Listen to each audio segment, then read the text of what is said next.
هذا الشهر الاستعداد الروحي للقيا هذا الشهر كانت يعني سيرة المتشرعة ينتظرون شهر رمضان بشوق. ليش؟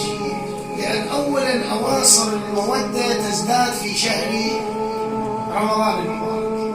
أكو إحساس عميق في معاناة الفقراء والمساكين. أنت تجد أهل الخير راح بعد مناوش تتحزن. واعتقد أيضا من السباقين بخدمة الناس هي هاي المجموعة المباركة، مجموعة أحباب رابطة أحباب الحسين عليه السلام في رفع المعاناة والبؤس عن الفقراء والمحتاجين.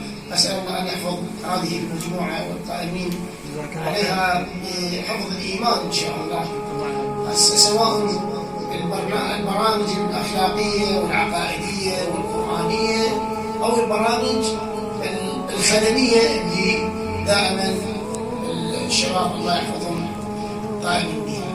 فنركز على الموضوع في شهر رمضان بالذات، موضوع القرآن الكريم، فلن نفوت أي فرصة من المعرفة. أستاذ عبد القادر الله يحفظه وبقية الأساتذة هسه أحكام التلاوة قد من عندنا يحتاجونها، طبعا الكل يحتاجونها، بس أكو تركيز على بعض المسميات اللي عندهم إمكانية أن يقرؤون القرآن بالمحافل. هذول نسبة معرفتهم وتوجههم بمعرفة أحكام